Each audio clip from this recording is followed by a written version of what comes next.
Good evening, everyone, and welcome to tonight's episode of Ask Leah, the first for 2023.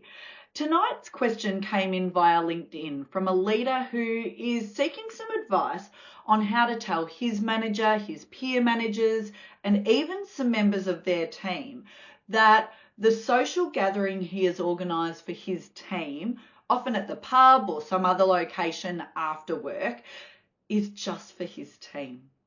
You see, this leader is trying to build relationships with his team face-to-face post-COVID, and he's organising these social get-togethers, but they're kind of being hijacked by well-meaning other leaders and staff who are keen to get together as well. But this leader said it's changing the dynamic. It's meaning that rather than having the team building and relationship building focus, there's lots of fragmented conversations, and really it's losing the whole point behind the organising of this event in the first place.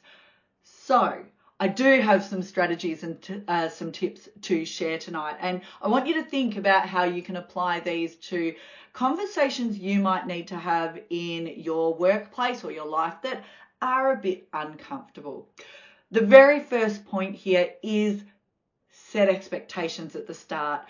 Don't wait for it to get awkward. This has happened a few times now. You know that if you don't set expectations at the start, people are going to assume that they can come, and then you're in that really hard position of, oh, do I tell them now? Do I let them come? What do I do? So what I am going to encourage you to do is be really upfront in your messaging from the word go. Remember Brené Brown's great quote, clear is kind. Okay, clear is kind. So you want to be crystal clear from the very start. I want you to consider, who is this event for? What is its purpose? What outcomes are you trying to get from holding this event? And from what you've said to me, it's to build and strengthen relationships within your team specifically. Why is that important? Okay, so consider your answers to some of these things and then build them into some really key messages that you don't just communicate to these other managers who are kind of loping in, but even to your team. So be really explicit with your team so that they're not then inviting other people as well, that, hey, the purpose behind organising this catch-up, it's actually because I think it's really important for us to have some time out of the office building relationships as a team, and I want that to be our focus. So make sure you're super clear in the intention from the start. And to help support that, I even want you to think about the logistics. Okay, so what could logistically make it more likely that people will respect and understand that it is just for your team? So for starters, I know at the moment I think call it a team social. Change the name for the next one. If you want it to be just for your team, call it something else. Call it your specific team relationship building catch up or something like that. It doesn't mean you can't have one of those broader social events for a wider audience in the future. So change the name. Also consider if it is after work drinks at the pub. I know I went to a pub recently with a family group, and rather than just be in the general area, we asked on booking to go in the private dining room. Maybe there's a little function room. A lot of pubs have those off to the side that are more intimate, which will promote one conversation rather than lots of little ones. And also, again, indicates that, yeah, we're not just meeting at the pub for a drink. We're actually, we've got a dining room or we've got a small room off to the side booked, and here's the intention of running this session. It doesn't have to be formal, but just think about what you can set up that makes it a point of difference from just a generic catch-up. Because here's the thing, you can't control who just walks into a pub, right? Even if you didn't have these other managers inviting themselves, it could just be a coincidence. I know it's not in this case, but it could just be a coincidence that one of them walks in on the night.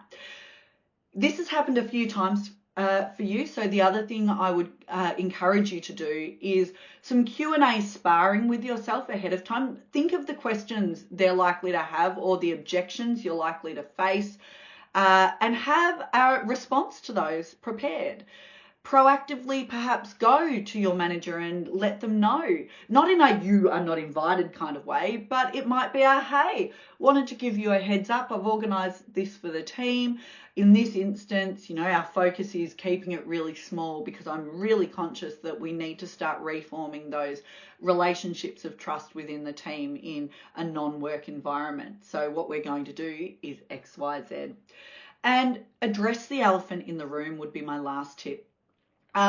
Don't leave it unsaid. It might be that you actually proactively say to your manager, I know at other times you've come along and, if it's a general social event, absolutely, the more the merrier, or you're so welcome for that. In this case, though, I'm really wanting to focus on the team development. So I'm just going to keep it to that inner circle of me and the crew in this instance. If you're up front and you've got a strong why about the reason behind doing it this way, you'll usually find that people are cool with it. They'll understand, and there's no awkwardness because you've been really upfront in a warm and engaging way. So super quickly again to recap, set expectations at the start. Don't wait for it to get awkward. Clear is kind. Have those key messages ahead of time about who's it for, why are you doing it, what's the purpose, and why is it important. Look at the logistics that help indicate that this is just for your team rather than a general generic social event. Do that Q&A sparring ahead of time with yourself. And by that, I mean, ask yourself, what are people likely to ask? What are the objections people are likely to have? And finally, address the elephant in the room. Be proactive. I so hope that helps. Good luck. Let me know how you go. And if you folks have a communication, leadership, soft skill, people question you would like answered, send it through. We are off to a flying start in 2023, and I would love to support you to make the people part of leadership and work life easier. Cheers.